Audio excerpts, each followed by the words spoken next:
The N.A.P. Connection features a panel from the Lehigh Valley and the Berks area discussing selected art issues and procedures with a knowledgeable guest.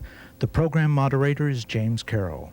During the live panel discussion, the home viewer has the opportunity to call the station and offer their views and concerns for inclusion in the discussion. The N.A.P. Connection is brought to you by the New Arts Program, a nonprofit arts service organization in cooperation with the Berks Community Television. The N.A.P. Connection is supported in part by the Pennsylvania Council on the Arts, local government, area businesses, N.A.P. memberships, and individual contributions.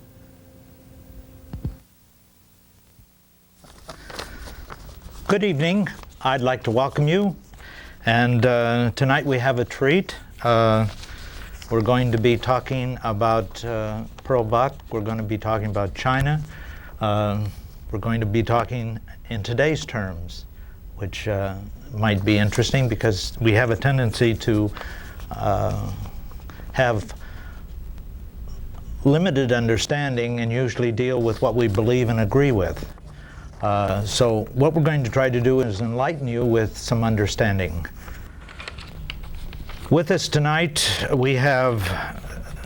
I have three guests, and we have Janet Roberts, who is going to tell you about the topic that we have tonight, and also is going to introduce our two guests that we have.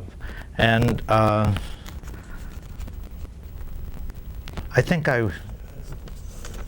in the topic that we have, I've sort of put it in my own terms, and Janet will also enlighten you on this even more. I call it cultural currencies in biographies, which in some ways I feel that it covers the ramification of the idea of people and ideas and the enrichment that it has to do with more than one.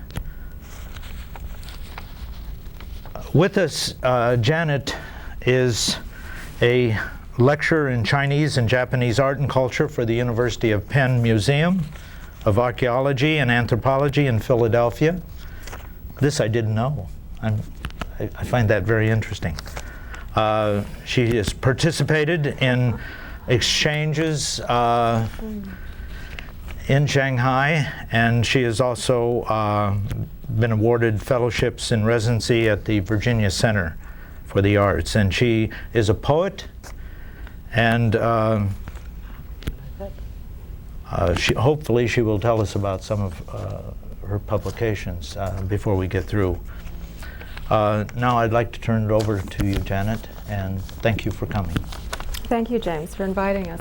This evening we're going to focus on China and the opportunity to look at a cultural biography, which the proposal to James to look at currency, our theme will be how much currency value is there in translation of one culture into another culture. And is the author a mediator of that culture, particularly if it's an author who has spent most of her developing years in China, as did Pearl Buck, as did Nadine Gordimer, and other authors who have been expats in other countries. We have with us this evening Peter Kahn, who is graduate chair at the University of Pennsylvania, and in his capacity here, author of his new book. Peter, would you like to show the camera and us? Show the book. Your book.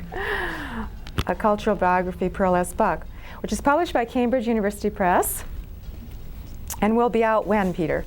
July, August. In July or August. So we have an advance copy from the publishers here. It focuses on the biographical material connected with the Pearl Buck having been in China, and it focuses on the books and the production of literature which she created in this country, its reception in China and its reception here. In that turn, I will also point out a recent meeting with a lovely lady who is in the reverse position, and show her book as well, which she'll much appreciate, Betty Bell Lord, who is the wife of Winston Lord, who is our Assistant Secretary of State. and was the ambassador in China when I was in China. I went for a 10-minute interview with her at the residency in Beijing and stayed for 2 hours. She was very eager to talk about her book, which she had to put on hold because as the ambassador's wife, it didn't permit her the kind of time that she needed in order to finish her book. It's taken her 12 years and she's finally brought it out, and it's called The Middle Heart. And she's just been on tour with it in America. And the back side shows a portrait of her. And it is a biography of 3 Chinese who are from all different strata in the Chinese society. And their pledge, if you will, in American terms, like blood brothers, the white and the Native American Indian used to cut blood and become brother or brother and sister. And these 3 make that pledge that no matter what happens to them historically, they will remain together. I am about halfway through it, and it's a beautiful book. Her first book was Spring Moon. And this is the story of a Chinese woman who lived in China until she was about age 10 and came here, grew up in California, was educated here and in Hawaii at Tufts and at the University of Hawaii. Met her husband Winston Lord, who whisked her back to the Orient, where he had a career as a diplomat. And her reception in China was difficult for her because she was speaking about a Chinese life when she had not lived in China. And I think we might bear that in mind when we speak about Pearl Buck tonight, where we're speaking about an American who did not grow up in America, but came back to tell Americans about what it was like to be Chinese. We also have with us, and I guess credentials. It almost seems beside the point with Peter at this point, but I guess Yale, PhD Yale? Indeed. Yeah. Which is not beside the point, really, is it? And undergraduate? A little Catholic college called Providence College in Providence, Rhode Island. And you came to be interested in Pearl S. Buck because of the adoption of your child, or it's multifaceted, really, in the way you came about? The biography that I eventually wrote of Pearl Buck began about 20 years ago when my wife and I adopted a child through an agency called Welcome House, which was founded by Pearl Buck nearly 50 years ago as the world's first international interracial adoption agency. I won't talk more about that unless you want me to. The founding of Welcome House is itself interesting and revealing about Pearl Buck, but it seems to me you're still getting going, so I won't launch into that right here and right now. Well, it's a good point to introduce our other guest, who is the new executive director of the Pearl S. Buck Foundation, Meredith Richardson, an Australian. She tried to persuade us over dinner that she could tell us she was perhaps from Providence, Rhode Island.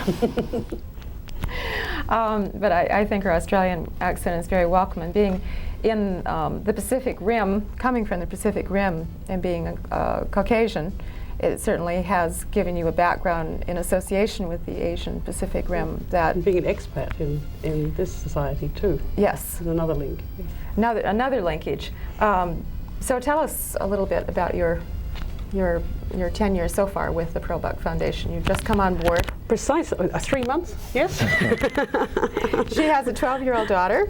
Yes, and currently still living in Washington, and I'm commuting at the moment, but we're going to move into the Bucks County area in June. And I understand that you had your first contact with China through the China Friendship Association with Australia? You remember things, don't you? Yes, a long time ago. Yes, actually, when I was at university and at secondary school, China was one of the areas that the fields that I studied, and had always wanted to go to China, and got to be a member of an organization that was called the Australian China Friendship Society, and eventually had my first trip to China in 1975.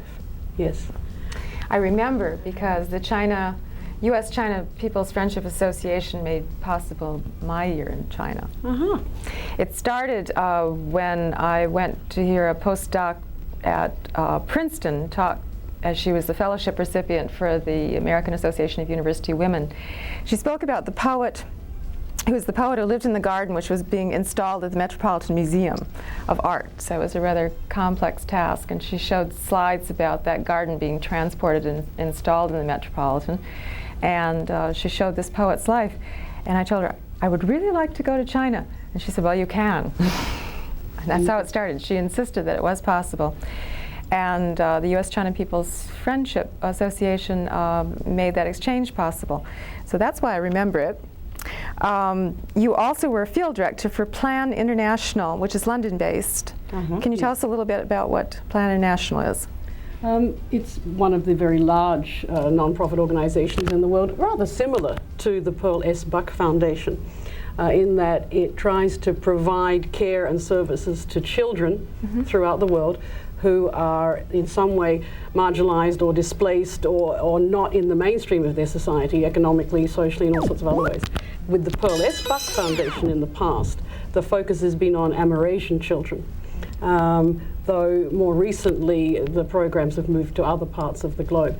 But Pearl S. Buck founded the organization herself to try and provide assistance to these children who were the products of these two cultures, but not really part of either of those cultures, and not owned or taken care of by the cultures that they really belong to. There's great consciousness in America, particularly about the orphans in Romania. Can you define a little more, with more definition for our audience, what the difference is between being an abandoned child or a street child in India as opposed to being a displaced child? I don't think there's a terribly great difference. I think displaced probably is a term.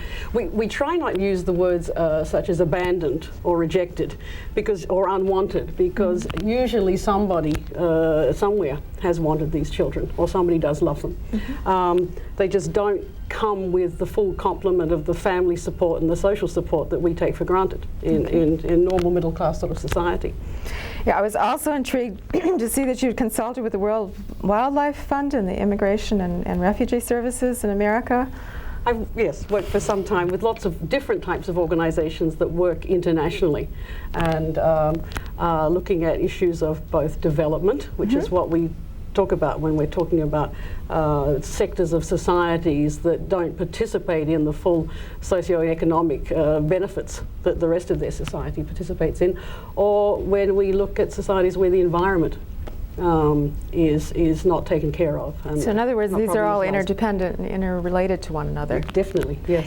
And and also a clarification for our audience, when we speak about the Pearl S. Buck Foundation, that is going to become clear as it's our focus for this evening, but how does it relate to Save the Children and UNICEF and these other organizations which focus on children?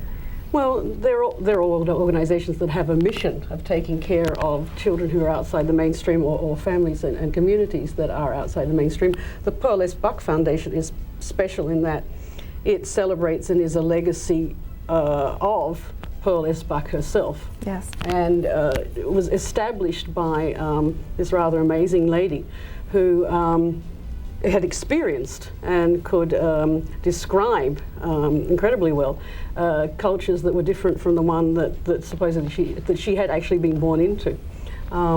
And she founded the foundation. Yes, foundations are founded, aren't they? To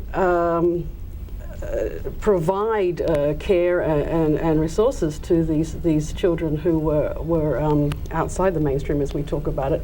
And in a way, it's a living legacy of everything that she stood for in her life, and everything that's celebrated in her writing, and that Peter captures so well in his biography of her. Yes. I could go on forever, but I don't know if you want me to. We'll stop. I'm thinking. Isn't the organization the only organization that has her name on it? All the other.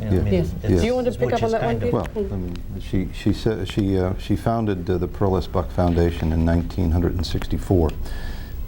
She was at that time 70 years old, and was still quite active, still looking for ways to be helpful, especially to children, displaced, disadvantaged children.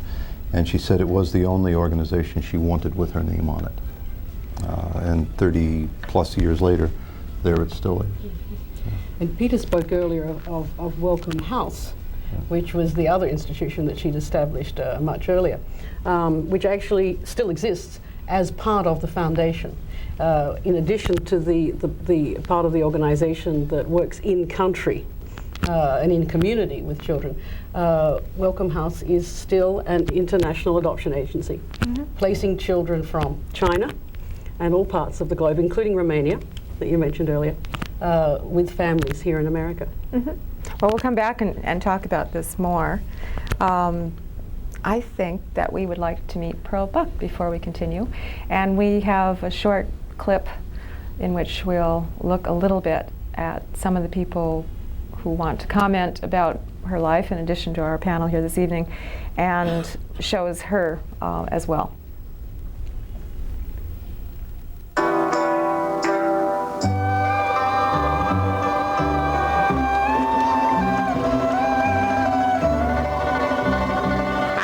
China with my parents when I was only 3 months old. I spoke Chinese before I spoke English.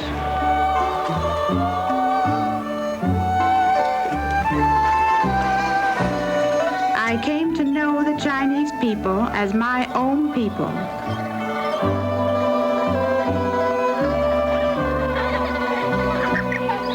My parents did not live in the big cities, but in the country, in Zhejiang and Jiangsu, in Jiangxi and Hunan, and Anhui and Shandong.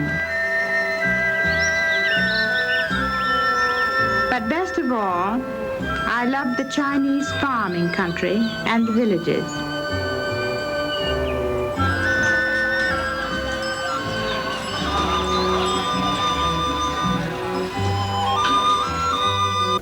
Pearl and Mother were both married to professors at the University of Nanking. The two women were, I suppose, the most literate and articulate of the Nanking missionary community, at least more sophisticated and cosmopolitan, and they had had good educations in this country. They were, both of them, deeply interested in literature and writing fiction. So Mother and Pearl would meet and show each other their work, read it to each other, comment, critique it, and they bonded. These were formative years for Pearl Buck, but little did Pearl and her Nanking neighbors realize that events and history were soon to bear down on their insulated little world.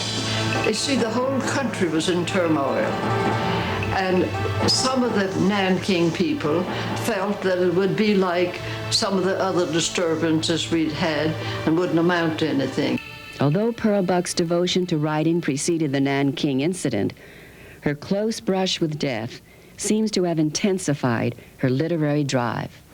The Nanking experience left, of course, a great gash, so to speak, in her personal history, to which she referred many times. For example, it was a personal experience that projected into Imperial Woman, the story of the last Empress of China, her knowledge of how these Chinese revolutions occurred and how violent they were and how bloody. She said the good earth was regarded in the West as vulgar, and she said the Chinese would never regard it as vulgar because they're naturalistic. And I think she came back from China imbued with the naturalism of the Chinese, an acceptance of realities, an acceptance of the cycles of life, a sort of inability to be shocked. For its time, it was a very important book, if not so much in redefining the function of the novel in American literature, as in opening up a new content dimension. And I think her major contribution is therefore on the cutting edge of the new internationalism. Expected an extraordinary odyssey that was to come. Hello, NBC. Hello, NBC. This is Stockholm, Sweden speaking. I think I have rather a good piece of news for you. A while ago, the message reached us that the Swedish Academy has decided to award the Nobel Prize for Literature for 1938 to Pearl Seidenstrecker Buck. The prize this year goes to Pearl Buck. It goes to somebody who is well known in Sweden. Nearly all her books have been translated to Swedish. East Wind, West Wind in 1933, The Good Earth in 1935, and further The Young Revolutionist, Sons, A House Divided, The Exile, Fighting Angel, and The Mother. The Good Earth has been a bestseller in Sweden, like in so many other countries, and has been praised highly by the critics and by the public. The critics were right. She is not now listed with O'Neill and T.S. Eliot and Henry James, but I and people like me were also right. She is still read all over the world. Explained the association. She said, this is a symbol for East and this is a symbol for West, and you put them together and they mean good. In China, I don't know whether this is completely accurate linguistically, but I liked the idea. And she meant that this was to bring East and West together, and she felt that the peace of the world in the future would depend on the extent that the East and the West could understand each other. So certainly we are one world, and if we don't know it, it's dangerous. But I think we are beginning to know it more and more. And that does not mean that we give up our nationhood. Pearl Buck did. Pearl Buck understood the complexities of the East, particularly the harsh realities facing children of mixed races within Asia.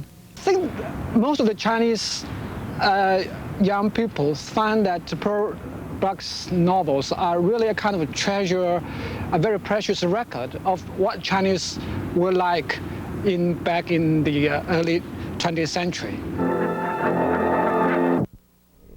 Well, we'll see. So there we are. We've got Pearl Buck with us again.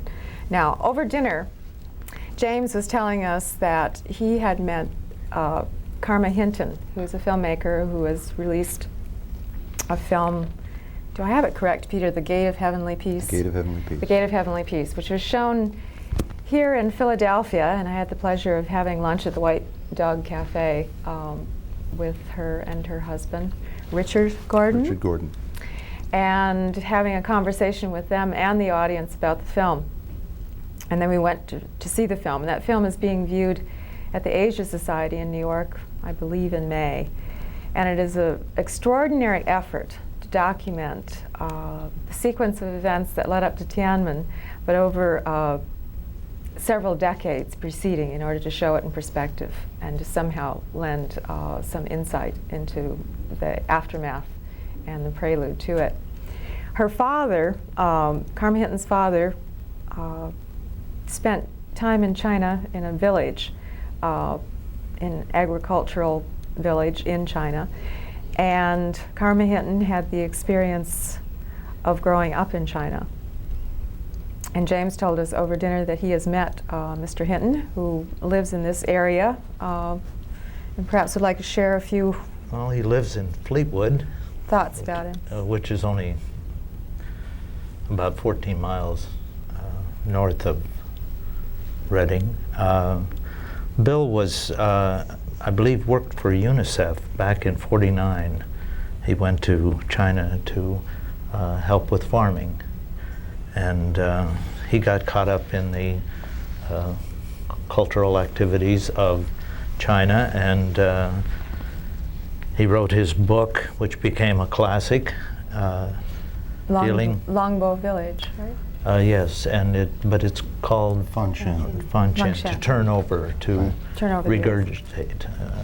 Could be another term for it, I guess. To turn over. Turnover is better, I think. Sounds like Kutztown.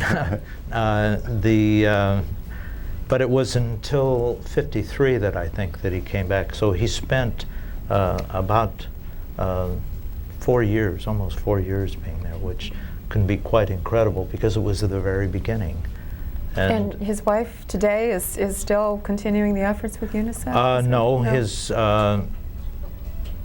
he had a wife here in the States, and Joanne died of a brain tumor, and Bill has a new wife who works for UNICEF, and they live in, she's in Outer Mongolia now, and Bill is living in Peking.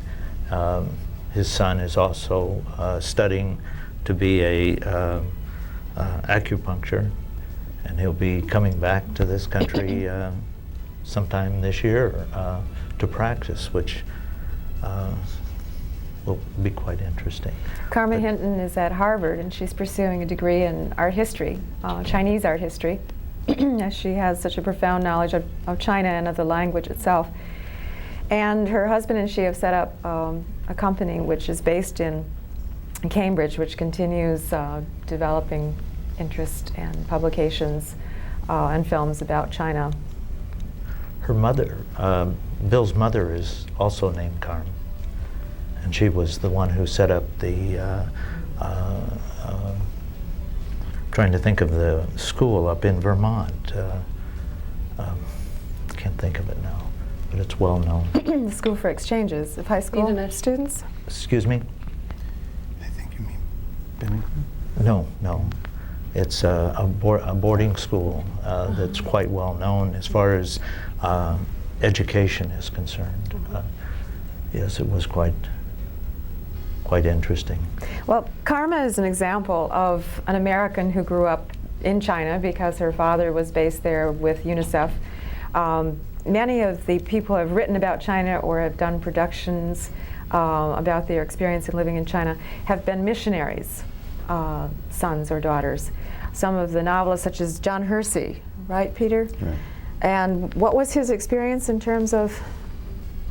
Did he grow up in China, or? Hersey was a child in China. He was the child not of ordained missionaries, but of YMCA missionaries. Mm-hmm. And Hersey, who knew Pearl Buck when Pearl Buck was an older woman and Hersey was middle-aged, and with whom I spoke about Pearl Buck when I was doing the book, Hersey wrote one of the great China missionary novels, a book called The Call, back in 1985. An unjustly neglected book, but a great book about the China missionary experience.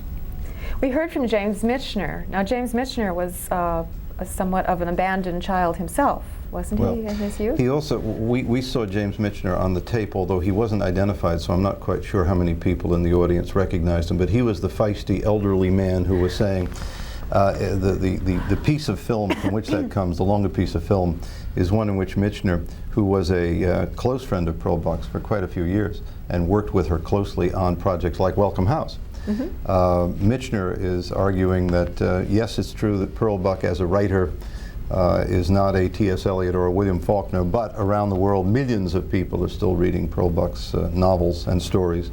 Both in English and in translations. How many languages is it? It's hard to say, but yeah, it's 70 or 80 languages. The United Nations did a survey in 1970, which is not that many years ago, the result of which was that Pearl Buck was the most frequently translated American writer of the 20th century, more than Steinbeck, more than Hemingway, and so on. So whether that remains true now, I'm not sure, but she's been translated into dozens and dozens of languages over the years, European, Asian, African. And James Michener himself is an author of many books which require research in different parts of the world. The one closest to Asia would be probably Hawaii. Hawaii, yeah. And he has set up, endowed, a wonderful art museum, which is very close to the Pearl Buck Foundation and her home. And which just opened the Pearl Buck Room as one of its most recent. I didn't even know that. Yes, just opening right now, yes. Wait, and what are the contents of that room? How is it? I don't know. I haven't seen it yet. No, I had a meeting recently with the director of the museum, and we were talking about it. Yes. And it's just opened. But in the 3.5 months I've been around, I haven't had time yet. It's on the list of what we're going to do very soon. It's developing an internationalism with the Nakashima room and now the Pearl Buck room, as well as the James Michener study. It's hard for me to start telling stories about Pearl Buck and Michener because, having spent 4 years writing this book, I'm always afraid that I'll start talking in the middle of a story and people won't understand the context. But let me see if I can tell you one Michener-Pearl Buck story briefly. Michener was a younger admirer of Pearl Buck's and would become her close friend just after the Second World War, when Michener was the young and spectacularly suddenly famous author of Tales of the South Pacific. Michener was asked by Harry Luce, the famous publisher of Time Life, to write a story on the new post-war American writers, especially the young men that had come out of the war, Jimmy Jones and Norman Mailer and so on.